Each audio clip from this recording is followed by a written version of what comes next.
साथियों, एमपी पटवारी हेतु free test series की श्रृंखला शुरू किए हुए हैं हम लोग, जिसमें 500 से भी अधिक प्रश्नों को संग्रहित किए हुए हैं, जिसके लिए आपको डेली 8 बजे हमारे यूट्यूब से जुड़ जाना है। 8 सब्जेक्ट के एक एक करके टेस्ट आ रहे हैं। अगर एक पोस्ट चाहिए तो आपको हमारे इन सभी प्रश्नों को लगाना होगा। तो आज के इस सेशन में हम लोग का हिंदी #3 मतलब हिंदी के 2 टेस्ट आ चुके हैं, अदर सब्जेक्ट के भी आ रहे हैं एक एक करके। आज यह हिंदी का तीसरा टेस्ट है।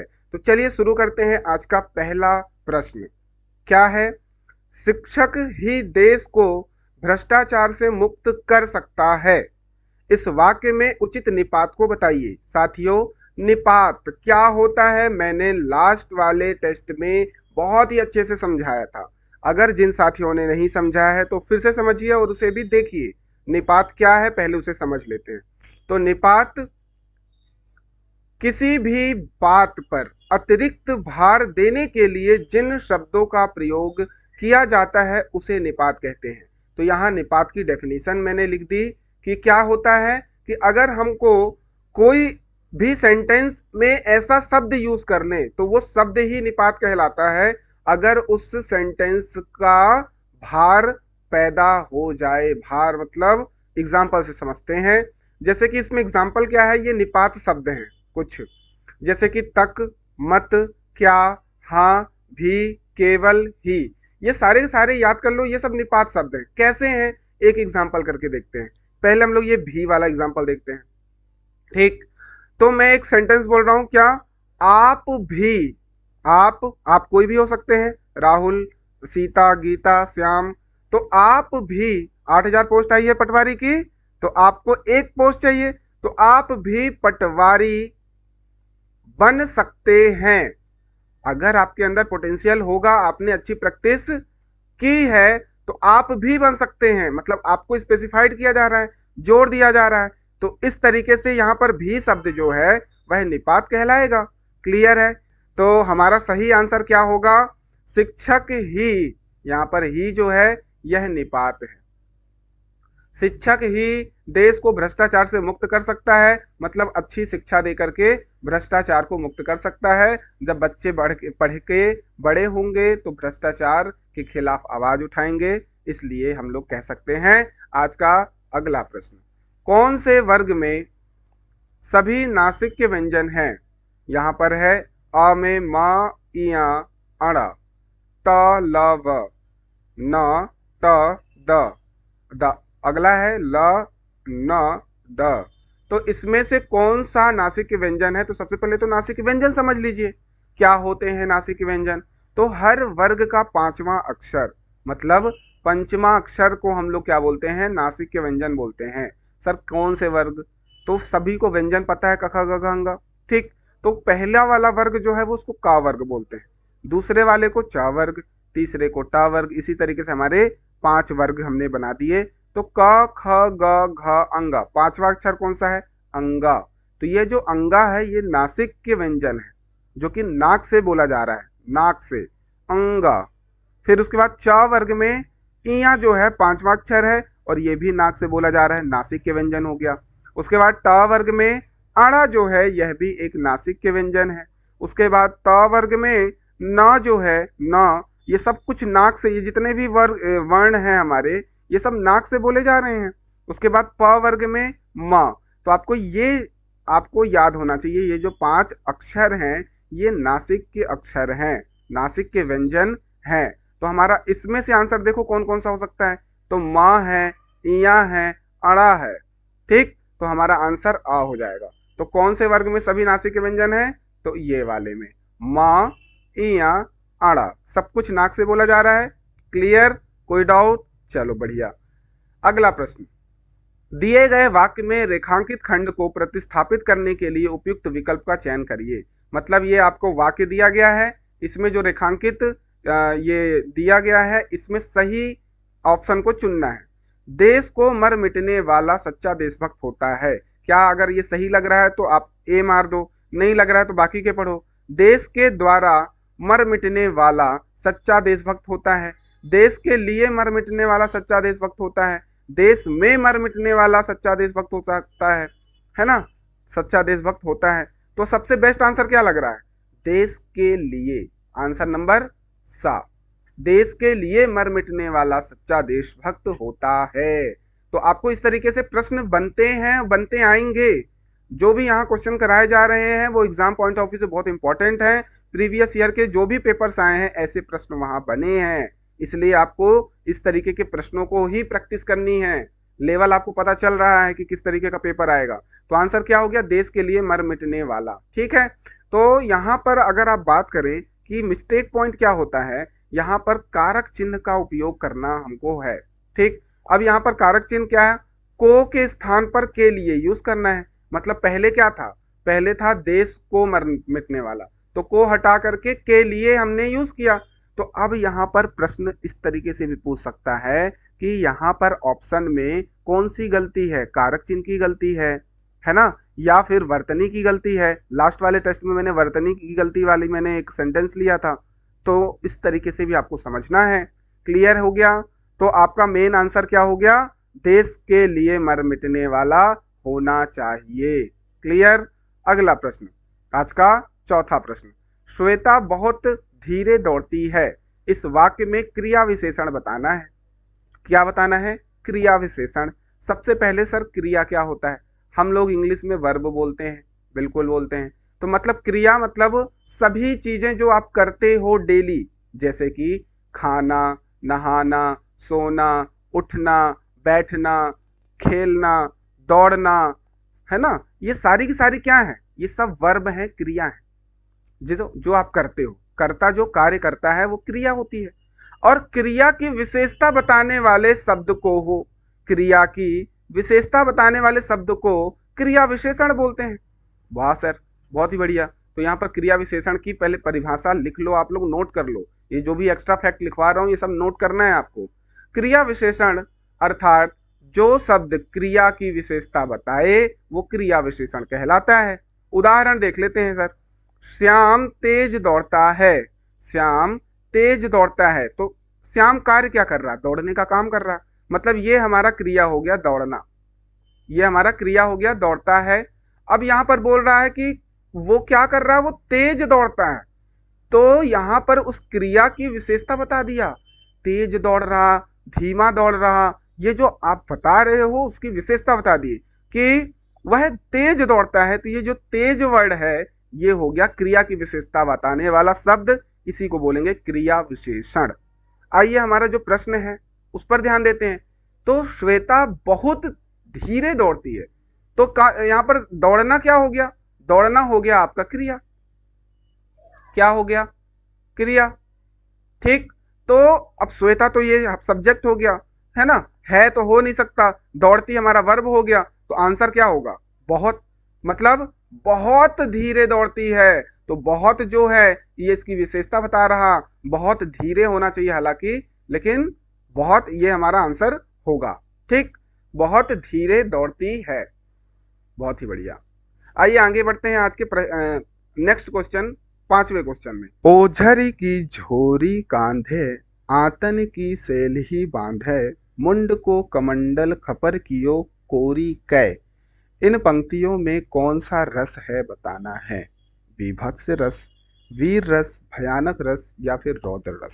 तो साथियों इसका आंसर है बीभत्स रस। मतलब जिसे सुन के आपको कैसा फील हो?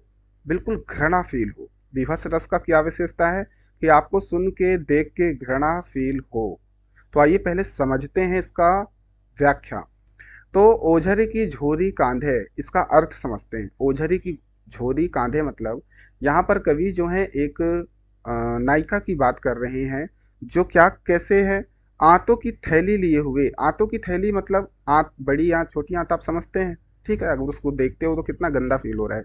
तो उसको क्या कर रही है? अपने एक थैली में डाल के कंधे पर डाल रखी है, एक थैली में डाल के कंधे पर डाल रखी है ना। आंतों की सेल्ही बांधे, सिरों का कमंडल लिए। अब वहां पर खप्पर आप जानते हो, खोपड़ी वाले खप्पर, है ना, उनका कमंडल बना करके, जैसे कमंडल को हाथ में लिए रहते हैं वैसे उस सिरों के खोपड़ियां जो हैं उसका कमंडल जैसा बना करके अपने पास रखी है, हाथों में ले रखी है, गले में डाल रखी है, और उसके अलावा योगनियां इकट्ठी होकर झुंड बांधकर तपसी की भांति उस युद्ध रूपी नदी में नहाकर किनारे किनारे बैठी हैं।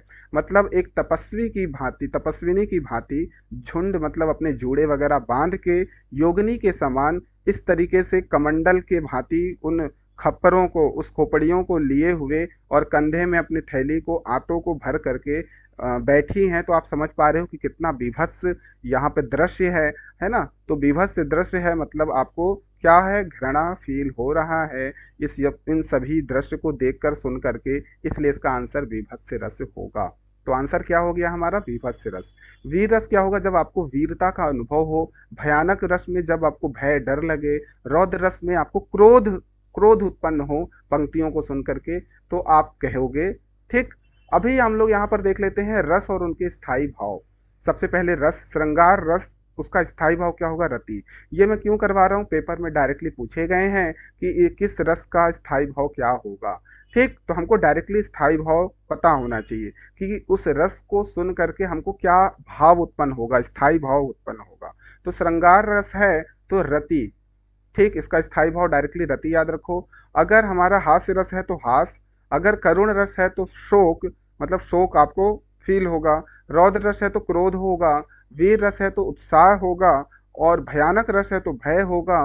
विभत्स रस है तो घृणा या जुगुप्सा होगा। ये दोनों वर्ड याद रखना, जुगुप्सा। अद्भुत रस है तो विस्मय होगा। और शांत रस है तो वैराग, निर्वेद होगा। इन सभी को आपको याद रखना है, नोट कर लेना है। आज का अगला प्रश्न, छठवां क्वेश्चन, दिए गए वाक्य में रेखांकित शब्द का पर्यायवाची शब्द ज्ञात कीजिए। आकाश में बादल छाते ही घनघोर वर्षा होने लगी। मतलब ये वाक्य दिया है, इस वाक्य में रेखांकित शब्द क्या है, बादल। आकाश में बादल छाते ही घनघोर वर्षा होने लगी। इसका पर्यायवाची शब्द क्या होगा इन चार ऑप्शन में। क्या वो दिनकर होगा, क्या वो रवि होगा, क्या नीरद होगा, क्या तपस होगा। तो पर्यायवाची शब्द क्या होगा, तो बादल का पर्यायवाची होगा नीरद, नीरद होगा। ठीक, क्यों, क्योंकि दिनकर जो है वो सूर्य का, रवि भी सूर्य का पर्यायवाची है, और तपस मतलब तपस्वी होता है। ठीक, तो आंसर क्या होगा, नीरद, सा आंसर होगा। क्या कोई दिक्कत। तो यहाँ पर आप देख पा रहे हो क्या, सा जो है वो आंसर है नीरद, कोई दिक्कत नहीं होना चाहिए। बादल के और भी पर्यायवाची आप नोट कर सकते हैं कि बादल होता है, मेघ होता है, जलधर होता है, मेघमाला होता है, अंबुधर होता है, जलद होता है, वारिद, घटा। ये सारे के सारे पर्यायवाची हैं बादल के, नोट कर लीजिए। अगला प्रश्न, निम्नलिखित में से द्विगु समास कौन सा है। द्विगु समास, सर द्विगु समास होता क्या है। ठीक, तो वो समास जब हम क्या बात करेंगे कि जो प्रथम पद हो वो क्या हो, वो संख्यावाचक हो। प्रथम पद क्या हो, संख्यावाचक हो। और जो वाचक हो, जो उत्तर पद है हमारा वो प्रधान हो। जैसे कि हमारा जो चौथा ऑप्शन है नौ रत्न, इसमें जो प्रथम पद है वो संख्यावाचक है, नौ मतलब नौ, और रत्न की बात कर रहा है, रत्न। ये रत्न जो है उत्तर पद है और ये प्रधान है।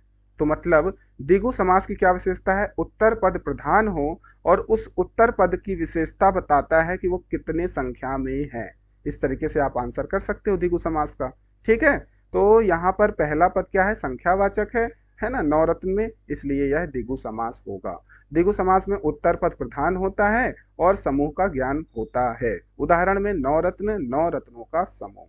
इसके अलावा हम लोग समास क्या होता है तो उसे समझ लेते हैं, और उसके 6 भेद हैं, उनको भी एक एक करके थोड़ा सा हम लोग समझ लेते हैं। तो समास दो या दो से अधिक शब्दों के से मिलकर बने सार्थक शब्द को समास कहते हैं।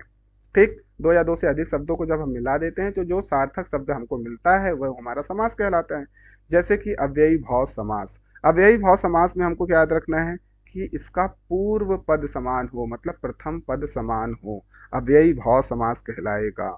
और एक चीज इसमें याद रखो कि इसमें उपसर्ग जुड़ा होता है, ये लिख लो आप लोग, उपसर्ग जुड़ा होता है। उदाहरण में यथाशक्ति, यथाशक्ति।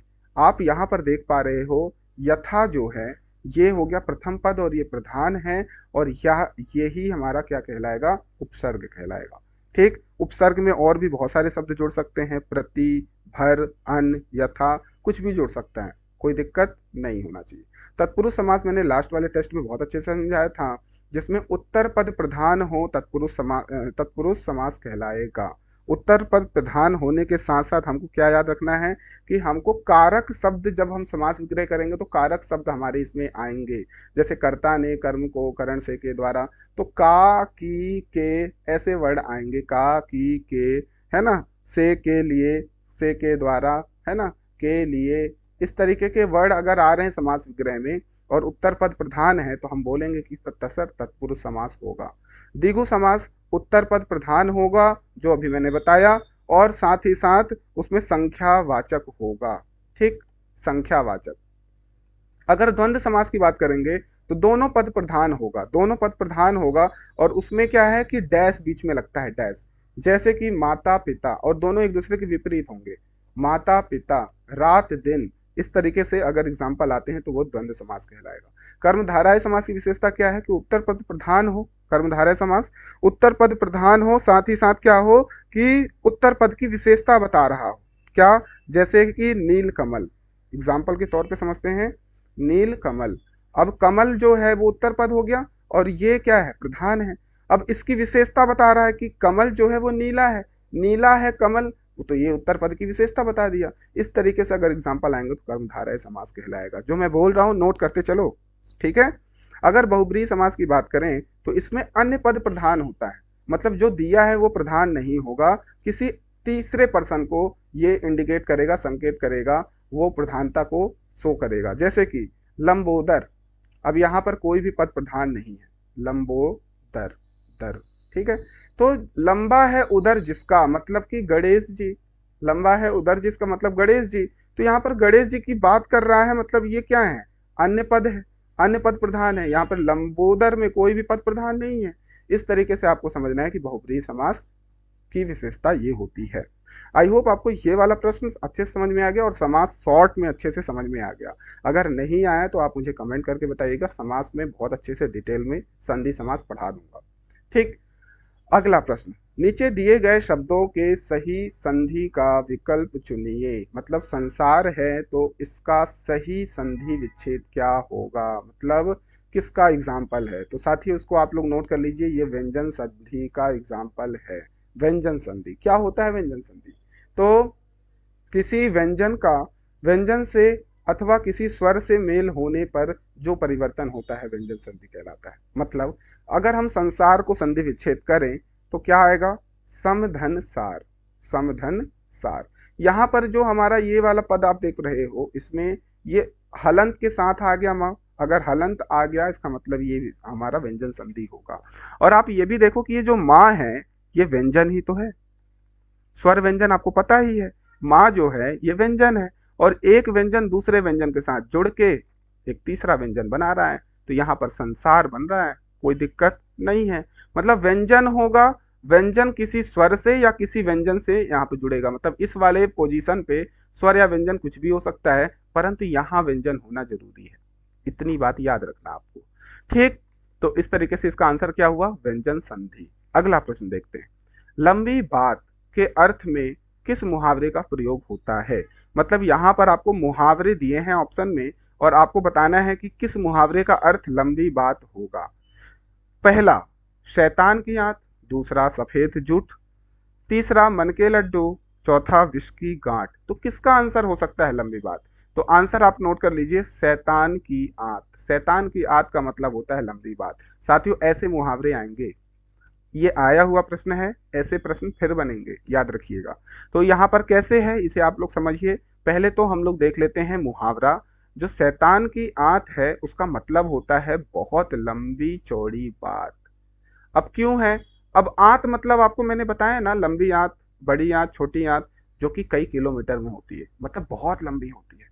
और अगर वो शैतान की आंत है तो आप समझ पा रहे हो कभी खत्म ही नहीं हो रही है, ऐसी बात की बात कर रहा है ना। अगर वाक्य प्रयोग देखें इसका, अगर मुहावरे का, तो रात में दादी ने जो कहानी सुनाई वह इतनी उबाऊ और लंबी थी कि खत्म ही नहीं हो रही थी, लगता था शैतान की आंत हो गई। मतलब बहुत ज्यादा लंबी चौड़ी बात थी, खत्म ही नहीं हो रही है, इसलिए हम लोग बोलेंगे शैतान की आंत मुहावरे का प्रयोग होगा यहाँ पर लंबी बात।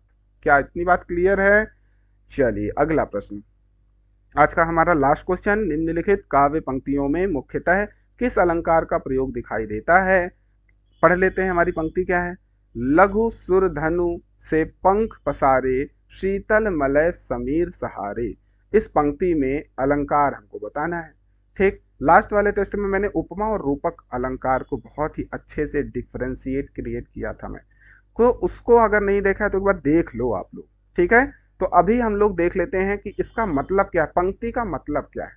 ठीक, पंक्ति का मतलब क्या है, उससे हम लोग बता पाएंगे कि कौन सा वाला हमारा अलंकार होगा। तो यहां पर हम बता रहे हैं कि इसका आंसर है उपमा अलंकार। कैसे? जब एक वस्तु या प्राणी की तुलना अत्यंत समानता के कारण किसी अन्य प्रसिद्ध वस्तु या प्राणी से की जाए, वहां उपमा अलंकार होता है। मैंने लास्ट वाले टेस्ट में भी बताया था, उपमा अलंकार में हमको किसी ना किसी से क्या करना है, कंपेयर करना है, उससे हमको समानता बतानी है, कंपेयर करना है, तब हम बोलेंगे कि उपमा अलंकार होगा। क्या होगा? उपमा अलंकार होगा। जैसे मैंने एग्जाम्पल बताया था कि एक नायिका है, नायिका की नेत्रों की बात की थी मैंने, कि उनकी नयन जो है वो झील सी गहरी है, मतलब उनके जो नयन है झील के समान गहरी हैं। लेकिन वो क्या एग्जैक्ट गहरी हैं क्या? हम क्या बता रहे हैं, समानता बता रहे हैं।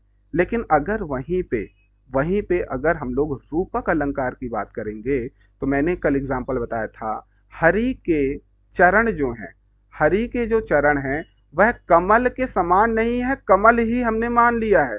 मतलब अगर हम समानता व्यक्त करेंगे तो उपमा अलंकार है, और अगर हम मान लेंगे कि चरण जो है वो कमल ही है, कमल ही है, तो हम लोग उसे बोलेंगे रूपक अलंकार है। कोई दिक्कत नहीं है। अब यहाँ पर जो हमने एग्जाम्पल लिया है, लघु सुरधनु से पंख पसारे, शीतल मलय समीर सहारे, इस पंक्ति में भी क्या होगा? इस पंक्ति में उपमा अलंकार होगा, क्योंकि ये यहाँ पर क्या कर रहा है, कंपेयर कर रहा है। ठीक, तो आई होप आपको यहाँ पर आप आंसर क्या याद कर लो, उपमा अलंकार। तो आई होप आपको आज का सेशन मजा आया। ऐसे प्रश्न और भी लगाने के लिए हमारे जो ऐप है उस पर हमारे 200 से अधिक टेस्ट सीरीज हमने अपना अपडेट की है।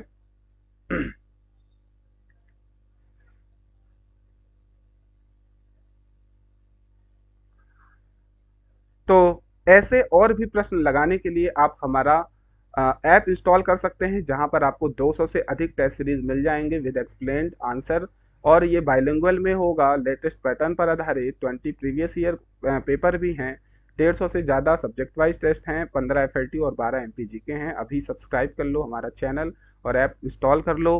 बाकी के सोशल मीडिया हैंडल से भी जुड़ जाइए आप लोग। सबसे इम्पोर्टेंट टेलीग्राम से जुड़ जाइए, जहां आपको पीडीएफ वगैरह मिल जाएगी, और बाकी करंट अफेयर वगैरह भी आपको रूबरू कराया जाता है। ऐप तो इंस्टॉल कर ही लीजिए। ठीक, तो ज़बरदस्त पढ़ाई करिए, स्वस्थ रहिए, मस्त रहिए, प्यार बनाए रखिए। धन्यवाद।